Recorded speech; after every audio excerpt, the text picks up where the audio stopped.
Hello everyone, good morning.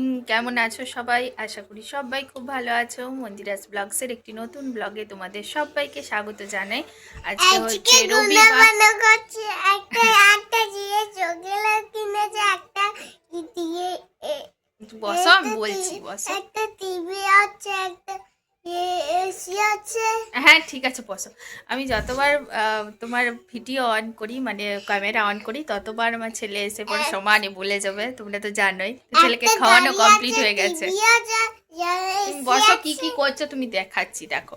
আর এখন বাজে 11:15, মানে খাওয়া দাওয়া শেষ হয়ে গেছে। একটুখানি আমি বসে জাস্ট তোমার ভিডিও টিডিওগুলো একটু দেখছিলাম। আর কি করছে দেখো আমার ছেলে, দেখো কি করছো, দেখি দাও, এটা কি বানিয়েছো?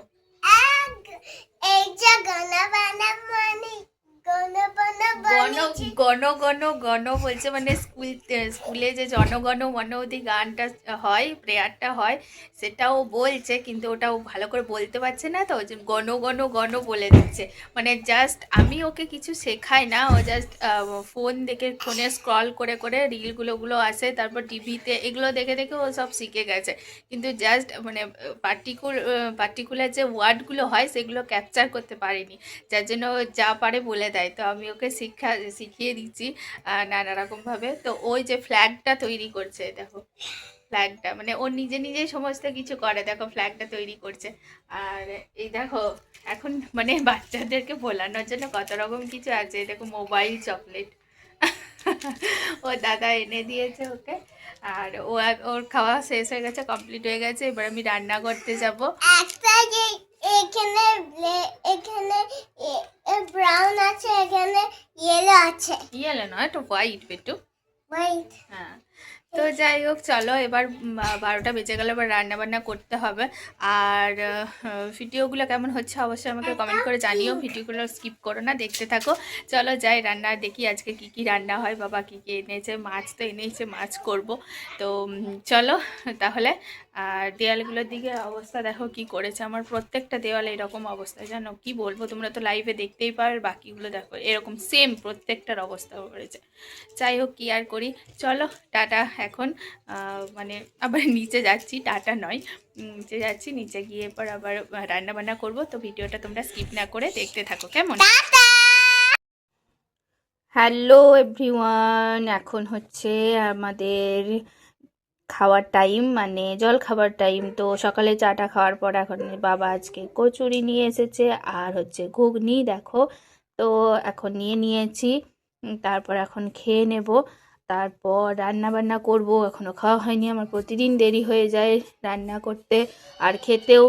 তাই জন্য আজকে একটু তাড়াতাড়ি খেয়ে নিচ্ছি, যদিও তাড়াতাড়ি নেই, এখন বাজে 12টা 5 তবুও। আর এইদিকে আমার মেয়েকেও দিয়ে দিয়েছি, মেয়ের শরীরটা ভালো নেই, ওর জন্যই আজকে নিয়ে আসা হয়েছে অ্যাকচুয়ালি। তো ওর শরীরটাও ভালো নেই, কারণ ওর জ্বর কাল থেকে, তো খেতেও পাচ্ছে না কিছু, সেই জন্য। তো চলো এখন আমরা খেয়ে নিই, আর তারপর আবার তোমাদের সাথে কথা হচ্ছে, দেখা হচ্ছে, টাটা বাই বাই সবাইকে, সবাই ভালো থেকো। খাওয়া দাওয়া কমপ্লিট করে নিচে চলে এলাম। এসে দেখো বাবা সবজিগুলো কেটেই রাখে প্রত্যেকদিন, তোমাদের সাথে শেয়ার করি। আমি প্রত্যেক দিনই এই কথাটা বলে থাকি, বাবা সবজিগুলো কেটে রাখে। তো আজকে হয়েছে ব্রোকলি, আর হয়েছে একটু আলু, মানে ব্রোকলি আলু একসাথেই ভাজবো। ব্রোকলিটা খেতে কিন্তু সত্যি খুব দারুণ লাগে। তো আর এমনিতেও এটা খুব ভিটামিন একটা সবজি। তো ব্রোকলিটা সত্যি খুব ভালো লাগে। অনেক সময় ব্রোকলির তরকারি করা হয়, যেমন ফুলকপির তরকারি করা হয়, সেরকম ভাবেই করা হয়। তবে শাশুড়ি মা, আমার ছেলে এটা ব্রোকলিটা ভাজা খেতেই বেশি ভালোবাসে, সেই জন্য আমি একটুখানি ভাজাটা আজকে করে নিচ্ছি। একটু আলু দিচ্ছি, কারণ বাবা আজকে একটাই ব্রোকলি এখানে পেয়েছে। একটু দেরি করে বাজার করতে গিয়েছিল, ওই জন্য একটু দেরি হয়ে গেছে। তো একটাই পেয়েছে, ওই জন্য সাথে একটু আলু দিয়ে দিলাম। তো আলু আর ব্রোকলি ভাজাটা করে নিয়েছি ওইদিকে। আর যেহেতু এদিকে আজকে রবিবার, মানে মাছ, ডিম, মাংস এগুলো হওয়ারই কথা, মাংসই হয় রবিবার বিশেষত, কিন্তু আজকে আর মাংস হয়নি, আজকে মাছ হচ্ছে। তো মাছটা ভেজে নিচ্ছি, এখন ভাজতে দিয়ে দিয়েছি। আজকে অ্যাকচুয়ালি অনেকটা দেরি হয়ে গেছে, জানো তো, এই যে মাঝখানে খাবারটা খেতে বসে গেছি মানেই আমার অনেকটা সময় নষ্ট হয়ে যায়। বেশিরভাগ দিন যেন আমি এই জন্য খাবারটা খাই না। মানে লাইভ করতে করতে আরেকটা চ্যানেলে যে আমার আছে সৌমি শর্টস চ্যানেল, তো সেটাতে আমি লাইভ করতে করতে অনেক সময় খাই। আর লাইভে যারা থাকে তারা অনেক সময়, একজন দাদা আছেন সুজিত দা বলে, তো উনি প্রায়ই প্রতিদিন বলে তোর তো একটা না বাজলে খাওয়া হয় না। তো সত্যি কথাই আমার অনেক দেরি হয়ে যায়। তো লাইভ করতে করতেই মানে ব্যাক ক্যামেরা করে যখন আমি লাইভটা করি, তখন লাইভ করতে করতেই খাওয়া দাওয়াটা কমপ্লিট করি। মানে রান্না করতে করতে কি করব বলো, আমার অনেকটা দেরি হয়ে যায়। অ্যাকচুয়ালি এতটা পরিমাণ কাজ থাকে, আর সেরকম কোনো কাজ না থাকলেও মানে যারা এই সোশ্যাল মিডিয়াতে কাজ করে না, মানে আমাদের মতো গৃহবধূরা কি করে দেখো, বাড়ির সমস্ত কিছু কাজ করে, কিন্তু তার সাথে সাথে যারা এইসব প্ল্যাটফর্মের সাথে যুক্ত আছে, ফেসবুক, মানে ইউটিউব, ইনস্টাগ্রাম, তারা ধরো ভিডিও বানানোর কথা, তারপরে ধরো নানা রকম জিনিস টাইমে টাইমে আপলোড করা, এই জিনিসগুলো করতে করতে না প্রচুর সময় লেগে যায়। এবার আমরা যেহেতু গৃহবধূ, আমরা যেহেতু বাড়িতে কাজ করি, তার সাথে সাথে বাচ্চা সামলানো, তার সাথে সাথে রান্না বান্না, সমস্ত কিছুর দায়িত্ব একা হাতে সামলানোটা না অতটাও সোজা নয়। কিন্তু আমরা যেহেতু একজন কন্টেন্ট ক্রিয়েটার, সুতরাং আমাদের কন্টেন্ট তো আমাদেরকে রেডি রাখতেই হবে, তাই না? তাছাড়া আমরা দেবো কি করে, দেবো কিভাবে? তো এই সব করতে করতে অনেকটা লেট হয়ে যায়। এবার আমার কথা বলি, অনেকেই আছে যাদের হয়তো হাসব্যান্ডরা হেল্প করে দেয়, বা বাড়িতে মেয়ে বা ছেলে যেকোনো বড় কেউ থাকলে তারা হেল্প করে দেয়। কিন্তু আমার ক্ষেত্রে কিন্তু পুরোটাই আমার একা হাতে। মানে আমাকে ভিডিও শুট করার থেকে, ভিডিও এডিটিং করার থেকে, তারপর ভিডিও আপলোড করার থেকে, সমস্ত কিছু আমাকে কিন্তু একা হাতে করতে হয়। যার জন্য আমার একটুখানি প্রবলেম হয়ে যায়। কারণ এখন যেহেতু আমার শাশুড়ি মা অসুস্থ আছেন, সেজন্য শাশুড়ি মা তো মানে বাড়ির কোনো কাজই করতে পারেন না, সমস্ত কিছুটাই আমার উপর ডিপেন্ড হয়। তো সেই জন্য বাচ্চা সামলানো, তারপরে এদিকে ভিডিও করা, শুট করা, তারপর আমাকে এডিটিং করা, এগুলো আমার ওই জন্য এখন একটুখানি টাইম লেগে যাচ্ছে। হয়তো প্রত্যেক দিন আমি যে একদিন গ্যাপে গ্যাপে ভিডিও দিতাম, সেটাও এখন দিতে পারছি না। ফেসবুকে প্রচুর পরিমাণে অ্যাক্টিভ থাকি। আমি আমি চাই যে বাড়িতে বসে যাতে কিছু আর্নিং করতে পারি, তো সেই চেষ্টা করতে থাকি। এবার সেটা শুধু মুখে বললে তো হবে না, আমাকে কাজেও করতে হবে, তাই না? তো তার জন্য প্রচুর পরিমাণে অ্যাক্টিভ থাকতে হয়, যার জন্য আমার কি হয়, প্রচুর পরিমাণে লেট হয়ে যায়। তোমরা যারা সোশ্যাল মিডিয়াতে কাজ করো, ফেসবুকে কাজ করো, ইউটিউবে কাজ করো, তারা হয়তো তোমরা জানো, হয়তো না বলাটা ভুল, হয়তো বলাটা ভুল, কারণ প্রত্যেকেই জানো যে কি পরিমাণ এখানে এফর্ট দিতে হয়, তবেই কিন্তু একটা কন্টেন্ট তৈরি হয়, তাই না? তো তারপরে এসব কিছু পরেও কিন্তু আমাদের পরিবারকে আগে কিন্তু দেখতে হয়, সবকিছু সামলাতে হয়। তারপরে কিন্তু আমরা এসব প্ল্যাটফর্মে কাজ করতে পারি। তার ফাঁকেও মানে এতটা পরিমাণ কষ্ট হয়, সেটা কেউ বুঝতে পারবে না যদি না এই প্রফেশনে কেউ থাকে।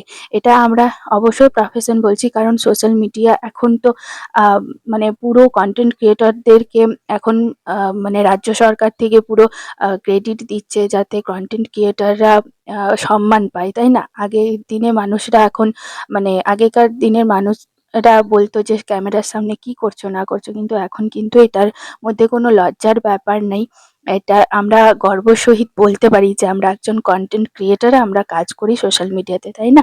তো এইসব করতে করতে আমার অনেকটা লেট হয়ে যায়। আর তোমাদের সাথে আজকে আমি গল্পগুলো করলাম, মানে কথাগুলো বললাম কিছু, করতে করতেই দেখো রান্না বান্না কিন্তু প্রায় অনেকটাই কমপ্লিট হয়েই গেছে।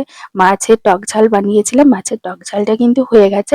আর এখন আমি বানাবো তোমার ওই বাঁধাকপি আর মাছের মাথা দিয়ে একটুখানি বানাবো।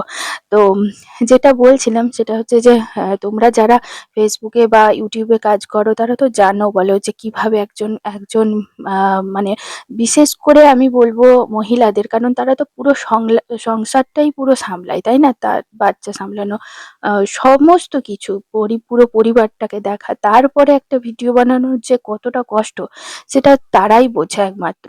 তো তোমরা পারলে পাশে থেকো, ভালোবেসে পাশে থেকো, কারণ এই প্ল্যাটফর্মে ভালোবাসা ছাড়া কিছু হয় না, ঠিক আছে? যদি ভালোবেসে পাশে থাকতে পারো তবেই হয়। বিনিময়, লেনদেন এসব তো কিছু হয় না। ভালোবেসে পাশে থাকতে পারলে অবশ্যই থেকো। আর ভালো লাগলে অবশ্যই একটা লাইক করো, কমেন্ট করো, কারণ তোমাদের এক একটা কমেন্ট, এক একটা লাইক, এগুলো জানো তো আমাদের মতো ছোট ছোট কন্টেন্ট ক্রিয়েটারদেরকে প্রচুর পরিমাণে মোটিভেট করে। তো যখন দেখি একটা ভালো কমেন্ট আসছে, আমার ভিডিওতে কেউ কমেন্ট করছে, কেউ লাইক করছে, তখন সত্যি খুব ভালো লাগে। বিশ্বাস করো, মনটা একদম আনন্দে ভরে যায় এবং ভিডিও বানাবার যে আগ্রহটা হয় না, সেটা কিন্তু অনেকটা বেড়ে যায় যে না না, ভিডিও বানাতে হবে, ভালো বানাতে হবে, আরো ভালো বানাতে হবে, এরকম একটা ব্যাপার থাকে। তো সেই জন্যই তোমাদের কাছে বলা যে ভালোবেসে অবশ্যই পাশে থেকো, জোর করে না যে সাবস্ক্রাইব করতেই হবে, সাবস্ক্রাইব করো জোর করে। আমি কখনো জোর করি না, আজও জোর করব না। তোমাদের যদি ভালো লাগে অবশ্যই আমার পাশে থেকো, ভালোবেসে থেকো, কেমন? তো চলো, ভিডিওটা এই পর্যন্তই। যদি ভালো লাগে অবশ্যই লাইক করে দিও, শেয়ার করো এবং কমেন্ট করো। আর যারা এই ভিডিও আমরা ফেসবুকে দেখছো, তারা প্লিজ আমার ফেসবুক পেজটিকেও ফলো করে রেখো। চলো তাহলে আজকের মতো আসি, টাটা বাই বাই। দেখা হচ্ছে আবার নেক্সট একটা ভিডিওর সাথে। ততক্ষণের জন্য সবাই ভালো থেকো, সুস্থ থেকো, পরিবারের খেয়াল রেখো। টাটা।